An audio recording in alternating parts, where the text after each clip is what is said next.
Okay. అస్సలాము అలైకుం రహమతుల్లాహి వబరకాతుహు. మన నెల్లూరు పట్టణంలోని భగత్ సింగ్ కాలనీలో కార్పొరేషన్ అధికారులు అతి ఉత్సాహం చూపించి ఎవరైతే మన నెల్లూరు శాసనసభ్యులు మున్సిపల్ శాఖ మంత్రివర్యులు పొంగూరు నారాయణ గారు ఊళ్ళో లేని సమయంలో ముస్లింల మీద వాళ్లకు ద్వేషం ఉందో లేదా ముస్లింల యొక్క మసీదులను ఆస్తులను పగలగొట్టమని చెప్పి పై నుంచి ఏదైనా ఆదేశాలు వచ్చినా మనకైతే తెలియదు, కానీ వాళ్లను ఏ రకంగా బతికినా కానీ మా ఎవ్వరి మాటలు వినకుండా అక్కడ మసీద్కి సంబంధించిన 4 షాప్స్ ఏదైతే ఉన్నాయో దాదాపు 30 లక్షల రూపాయల ఆస్తిని ధ్వంసం చేసి వెళ్ళిపోయారు.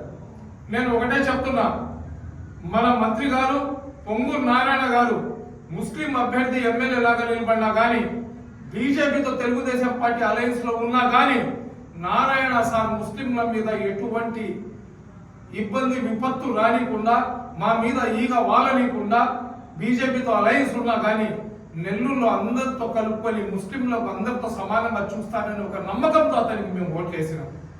ఈ రోజు ఈ అధికారులు చేసిన పనికి నారాయణ గారు ముస్లిం ఓట్లతో గెలిచి ముస్లిం ఆస్తులను మసీదులను ధ్వంసం చేస్తున్నారనే అపఖ్యాతి రాష్ట్ర వ్యాప్తంగా నారాయణ గారిని నెత్తి మీద వేయడానికి మున్సిపల్ కమిషనర్ గారు అదేవిధంగా టౌన్ ప్లానింగ్ అధికారులు చేసిన కుట్ర ఇది. ఏదైతే నెల్లూరు పట్టణంలో 2013లో 9 లక్షలు ఖర్చు పెట్టి అతను 9 లక్షలకు ఆ స్థలం కొన్నాడు. ఆ స్థలంలో అతను ఇల్లు కట్టుకోనో షాపింగ్ మాల్ కట్టుకోనో లేదా వాళ్ళ సొంత లాభాల కోసం పెట్టుకోలేదు. ఏదైతే రిమోట్ ఏరియా ఉందో, ఏదైతే భగత్ సింగ్ కాలనీ ఉందో ఆ ఏరియాలో ఉన్న ముస్లిం బిడ్డలకు 5 పూట్ల నమాజ్ చదివిస్తూ చిన్న బిడ్డలకు పసిబిడ్డలకు మద్రసాలో చదువు చెప్తూ సమాజంలో ఒక మంచి పౌరులాగా తీర్చిదిద్దే ప్రయత్నం చేస్తున్న ఇటువంటి వ్యక్తి యొక్క మసీదుకు సంబంధించిన పట్లను పగలగొట్టడం అనేది నిజంగా అది రాక్షస చర్య. దాన్ని ప్రతి ఒక్కరు కూడా ఖండిస్తున్నారు. ఈ రోజు నారాయణ గారు వచ్చి ఉన్నారు. ఈ రోజు మేము మషవరా పెట్టుకున్నాం. రాష్ట్ర వ్యాప్తంగా ఉన్న ముస్లిం సంఘాలు, ముస్లిం పెద్దలు, ఇతర పార్టీల వాళ్ళు మనకు ఫోన్లు చేస్తున్నారు.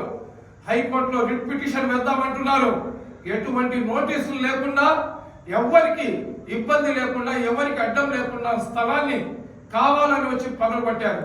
ఈ రోజు కోర్టు నుంచి ఆర్డర్లు వచ్చి ఉన్నా కానీ ఆ స్థలాలను పగలగొట్టకుండా వాళ్ళ దగ్గర లంచాలు తీసుకొని బ్రతికే ఈ కార్పొరేషన్ వాళ్ళు ముస్లింలను టార్గెట్ చేయడం ఎంతవరకు సమంజసం అని చెప్పి మేము అడుగుతున్నాం.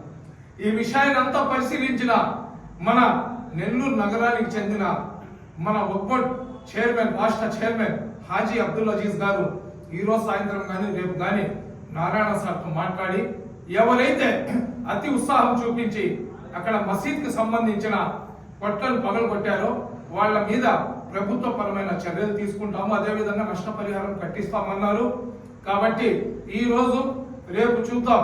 ఈ 2 రోజుల లోపల కానీ మన పెద్దలు హాజీ అబ్దుల్ అజీజ్ గారు నారాయణ సార్తో మాట్లాడి మాకు సరైన న్యాయం కానీ చేయకపోతే ఖచ్చితంగా ఏదైతే ఈ మున్సిపల్ అధికారులు ముస్లింల మీద వివక్షత చూపిస్తున్నారు దాని మీద రాష్ట్ర వ్యాప్తంగా ఒక ఉద్యమాన్ని తీసుకొని వెళ్దాం. చంద్రబాబు నాయుడు గారు, మేమందరం కూడా మీరు ఒక సెక్యులర్ నాయకులు, మీకు ఓటు వేస్తే ముస్లింలకు అండగా ఉంటారనే భావనతో మీకు ఓట్లేసి గెలిపించినాం.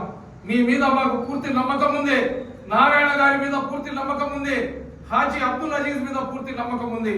ఎందుకంటే మీరు కులాలు మతాలను పక్కన పెట్టి అభివృద్ధి లక్ష్యంగా పనిచేసే వ్యక్తులు. మీకు కొంతమంది అధికారులు చెడ్డ పేరు తీసుకొని రావడానికి ఇటువంటి కార్యక్రమాలు చేస్తున్నారు. నెల్లూరులో మెయిన్ రోడ్ల మీద ఆక్రమించేసి రోడ్లను మూసేసి, చెరువులను మూసేసి, కాలువలను మూసేసి పెద్ద పెద్ద బిల్డింగ్లు, షాపింగ్ మాల్ కట్టేసుకుంటే వాటి జోలికి కార్పొరేషన్ వాళ్ళు వెళ్ళరు. పర్మిషన్ లేకుండా 5 అంతస్తులు కట్టేసుకుంటే దాని జోలికి కార్పొరేషన్ వాళ్ళు వెళ్ళరు. 5 అంకణాల స్థలంలో ఒక్క ఫ్లోర్ కూడా పర్మిషన్ ఇవ్వరు. 3 అంకణాల స్థలాల్లో 7 అంతస్తులు కట్టినా కానీ మా కార్పొరేషన్ వాళ్ళు నవ్వుకుంటూ వచ్చిన డబ్బులు జమా ఖర్చులు వేసుకుని వెళ్తున్నారు. అటువంటి కార్పొరేషన్ వాళ్లకు పాపం మసీదు కొట్లు అడ్డం వచ్చినాయంట, మసీదు కొట్లు పగలు కొట్టాలంట. ఇది ఎక్కడి న్యాయం అండి? ఇది ఏ ప్రార్థన స్థలానికి చెందిన కానివ్వండి, ఏ ధర్మానికి చెందిన ప్రార్థన స్థలం ఉన్నా కానీ అది దేవస్థానమా, చర్చా, మసీదా అనేది కాదు. వాటి జోలికి వెళ్ళకూడదు అనేది మీకు భారత రాజ్యాంగం చెప్పిన మాట. అది రాజకీయ నాయకులు కూడా ఏం చెప్తారంటే అయ్యా ఇల్లులు ఏదైనా ఉంటే పగలు కొట్టండి కానీ ప్రార్థనా మందిరాల జోలికి వెళ్ళొద్దంటారు. అయినా కానీ మీరు ముస్లింలు, నెల్లూరులో ఉన్న ముస్లింలు అందరు చేతుల్లో గాజులు వేసుకొని ఉన్నారు.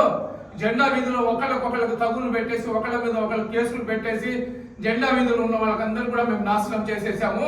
ఇంకా ముస్లిం ఆస్తుల మీద కర్ర తిప్పుతామనే భావనతో, ముస్లిం వ్యతిరేక భావనతో పనిచేసే అధికారులు ఎవరైతే కార్పొరేషన్ ఉన్నారో వాళ్ళందరినీ సస్పెండ్ చేయాలని డిమాండ్ చేస్తున్నాం. మేము కూడా సోమవారం దాకా మా పెద్దలు హాజీ అబ్దుల్ అజీజ్ గారి మాట అయితే చెప్పారు, ఆ మాటను గౌరవిస్తూ మేమందరం మరి ఎటువంటి తీర్మానం తీసుకోలేదు. సోమవారం వాళ్ళ నిర్ణయం వచ్చిన తర్వాత తుదపరి కార్యాచరణ చాలా కఠినంగా తీసుకోవాలని నిర్ణయించుకున్నాం. అస్సలాము అలైకుం.